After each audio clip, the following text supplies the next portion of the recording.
సమస్యతో బాధపడుతున్నారా? ఇప్పుడు లేజర్ చికిత్సతో ట్రీట్మెంట్ రేంజ్ హాస్పిటల్స్ లో శాశ్వత పరిష్కారం. ఇప్పుడే సంప్రదించండి. ఆంధ్రప్రదేశ్ ప్రభుత్వం ఒక కీలకమైన నిర్ణయం తీసుకుంది. విశాఖని ఫిల్మ్ ఇండస్ట్రీ హబ్గా తయారు చేయాలనేటువంటి ఆలోచనతో దాదాపు 22 ఏళ్ల క్రితం ఇచ్చినటువంటి రామనాయుడు స్టూడియోకి సంబంధించినటువంటి విశాఖ భూముల్ని వెనక్కి ఎందుకు తీసుకోకూడదు అనేటువంటి ప్రశ్నని సంధించింది. దీనికి సంబంధించి ఆ సంస్థకి షోకాజ్ నోటీస్ కూడా ఇచ్చింది. ఎందుకు ఇచ్చింది, కారణాలు ఏంటి, ఒకసారి విశ్లేషించేటువంటి ప్రయత్నం చేద్దాం. దాదాపు 34 ఎకరాలకు సంబంధించి విశాఖపట్నంలో మధురవాడ ప్రాంతంలో కీలకమైనటువంటి ల్యాండ్ని అప్పట్లో ఆంధ్రప్రదేశ్ ప్రభుత్వం ఫిలిం సిటీ డెవలప్మెంట్ కోసం, అంటే సినీ స్టూడియోస్ డెవలప్మెంట్ కోసం కేటాయించింది. అయితే దాన్ని కేవలం సినిమా రంగ అవసరాల కోసం ఉపయోగించాలనేది ప్రధానమైన కండిషన్. ఈ కండిషన్ని డీవియేట్ అవడం వలన రామనాయుడు స్టూడియోస్ నుంచి ఆ భూముల్ని ఎందుకు వెనక్కి తీసుకోకూడదు అనేటువంటి ప్రశ్నని సంధిస్తూ షోకాజ్ నోటీస్ రిలీజ్ చేసింది ఆంధ్రప్రదేశ్ ప్రభుత్వం. అందులో ఉన్నటువంటి వివరాలు ఏంటో ఒకసారి విశ్లేషించేటువంటి ప్రయత్నం చేద్దాం. ఇది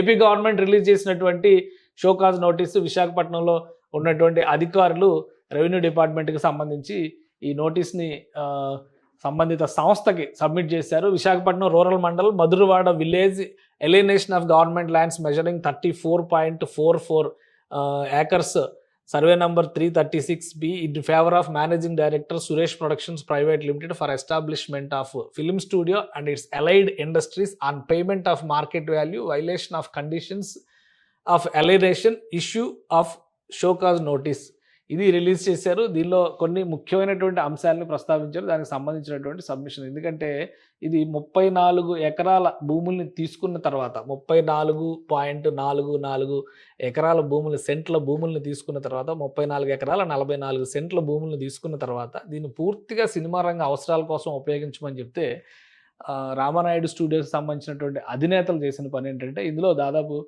15 ఎకరాల పైగా భూముల్ని ప్రైవేట్ విల్లాలు, రెసిడెన్షియల్ విల్లాల డెవలప్మెంట్ కోసం 2023లో జిహెచ్ఎంసీ నుంచి పర్మిషన్ తీసుకుని నిర్మాణ ప్రక్రియను మొదలుపెట్టారు. దీని మీద అనేక కేసులు పడ్డాయి. కేసుల్లో విచారణ జరిగిన తర్వాత ప్రైవేట్ పర్పస్ కోసం దీన్ని ఉపయోగిస్తున్నారు అనేటువంటిది కోర్టులు కూడా నిర్ధారించినాయి. సో ఈ నేపథ్యంలోనే ఒక క్లియర్ కట్ షోకాజ్ నోటీస్ ఇచ్చింది.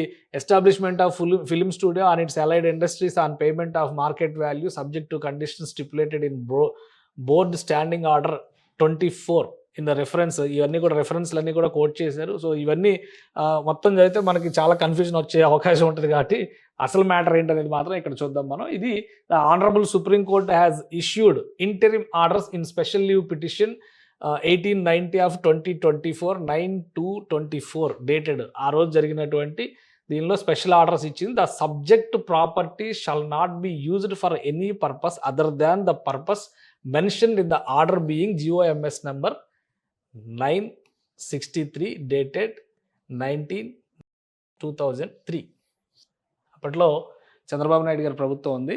సో ఆ జీవోలో ఏ అంశాన్ని అయితే మెన్షన్ చేశారో దాన్ని డీవియేట్ అయి ఉంటే కనుక ఆ ల్యాండ్స్ని తీసుకోవాల్సిందే అనేది, వేరే దానికి ఉపయోగిస్తే కనుక ఖచ్చితంగా చర్యలు తీసుకోవాల్సిందే అనేటువంటి ఆర్డర్ వచ్చింది. అది కూడా ఫిబ్రవరి మాసంలో లాస్ట్ మంత్ దీనికి సంబంధించినటువంటి ఆర్డర్ వచ్చింది. సో వెంటనే విశాఖపట్నం డిస్ట్రిక్ట్ కలెక్టర్ దీనికి సంబంధించినటువంటి షోకాజ్ నోటీస్ ఇచ్చారు. అందులో డీటెయిల్స్ని కూడా district collector stated that MS Studios Productions has attempted to change the use of land residential purpose in contravention to the original alienation conditions and requested the government to issue necessary instructions on whether the efforts to obtain permission to residential layout in an extent of 15.17 అంటే 15 ఎకరాల 17 సెంట్లలో ఇక్కడ విల్లాలు కట్టుకోవడానికి, residential పర్పస్లో కట్టుకోవడానికి condition ఇది use for purpose other than the purpose mention in the GOMS number. So అది collector confirm చేశారు కాబట్టి సురేష్ ప్రొడక్షన్స్ వాళ్ళు అప్లై చేసినటువంటి లెటరు, అప్పుడు ఇచ్చినటువంటి ఆర్డర్స్ ఇవన్నీ కూడా ఫర్దర్ ఫైండింగ్స్ అని చెప్పారు. మొత్తం డీటెయిల్స్ అన్నీ ఇచ్చారు. సో దీని మీద అతి త్వరలోనే చర్యలు తీసుకోవడం ఖాయంగా కనిపిస్తుంది. సుప్రీంకోర్టు ఆర్డర్ ఉంది కాబట్టి ఈ అంశాన్ని దృష్టిలో పెట్టుకొని ఈ షోకాజ్ నోటీస్ ఇచ్చింది. దీనికి రిప్లై కూడా ఇవ్వాల్సి ఉంటుంది, ఎందుకంటే ఒక అవకాశం ఇవ్వాలి కాబట్టి ప్రభుత్వ పక్షాన. ఇది district collector Visakhapatnam directed issue show cause notice to the alienee regarding the 15.17 cents in accordance with the previous GOMS number 7 revenue dated law follow అవ్వలేదనేటువంటి దాని మీద ఒక వార్నింగ్ ఇచ్చింది. సో ఇప్పుడు ఎక్స్ప్లెనేషన్ ఎలా ఇస్తారు, సురేష్ ప్రొడక్షన్స్ సంస్థకు సంబంధించినటువంటి వివరణ ఏ విధంగా ఇస్తారు, సో ఇవన్నీ కూడా సుప్రీంకోర్టు ఇచ్చినటువంటి ఇంటరిమ్ ఆర్డర్ పరిధిలోకి వస్తాయా లేదా, న్యాయపరమైనటువంటి అంశాలు ఇందులో ఉన్నాయి.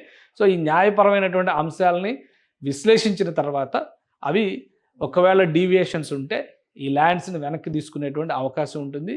ఇప్పుడు ఏదైతే రెసిడెన్షియల్ పర్పస్లో మార్చమని 15 ఎకరాలకి సంబంధించి సబ్మిషన్ పెట్టారో చర్య దాని మీదే ఉంటుందా, టోటల్ ఎక్స్టెంట్ ఆఫ్ ల్యాండ్ 34.44 ఎకరాలకు సంబంధించిన ల్యాండ్ పైన ఉంటుందా అనేది ప్రస్తుతానికి సస్పెన్స్గానే మనం చూడాలి. ముందు సురేష్ ప్రొడక్షన్స్ ఇచ్చేటువంటి క్లారిఫికేషన్ను బట్టి ఫర్దర్ యాక్షన్ ఉండేటువంటి అవకాశాలు అయితే కనిపిస్తున్నాయి. మొత్తానికి కూటమి ప్రభుత్వం ఒక కీలకమైనటువంటి నిర్ణయం తీసుకుంది. కోర్టు ఆర్డర్ని దృష్టిలో పెట్టుకొని సురేష్ ప్రొడక్షన్స్ సంస్థకు సంబంధించి ఒక విధంగా చెప్పాలంటే వాళ్ళ ట్రాక్ రికార్డ్ చెప్పాలంటే డి రామానాయుడు గారు తెలుగుదేశం పార్టీకి లోక్సభ సభ్యుడిగా కూడా పనిచేసినటువంటి నాయకుడు. ఒకప్పుడు ఫిల్మ్ ఇండస్ట్రీకి ఆయన మీడియా మొగల్ అంటారు, అదే ఇండస్ట్రీ మొగల్ అని చెప్పారంటారు. ఆయన ప్రొడ్యూసర్గా కూడా గోల్డెన్ హ్యాండ్ అని చెప్పారంటారు. ఒక విధంగా సినిమా ఇండస్ట్రీలో ఒక పవర్ఫుల్ టాప్ 4 ఫ్యామిలీస్లో ఆయన కూడా ఒకటి అనుకోవాలి. సో తర్వాతి తరం సురేష్ బాబు, వెంకటేష్ నడిపిస్తున్నటువంటి వ్యవహారాలు కాబట్టి ఇప్పుడు ఏ విధంగా ఉంటాయి, అలానే కోర్టు ఆర్డర్ ఒకసారి న్యాయపరమైనటువంటి అంశాలు అన్నీ చూసి కోర్టు ఆర్డర్ ఇచ్చిన తర్వాత వెనక్కి తగ్గడానికి కూడా అవకాశం ఉండదు. కాబట్టి కూటమి ప్రభుత్వం ఒక గట్టి నిర్ణయం తీసుకుందని చెప్పొచ్చు. షోకాజ్ నోటీస్కి రిప్లై ఇచ్చేదాన్ని బట్టి ఫర్దర్ యాక్షన్ కూడా ఉండే అవకాశాలు ఇందులో కనిపిస్తున్నాయి. సుమన్ టీవీలో మీ పర్సనల్ అండ్ బిజినెస్ ప్రమోషన్స్ కోసం కింది నెంబర్కి కాంటాక్ట్ చేయండి.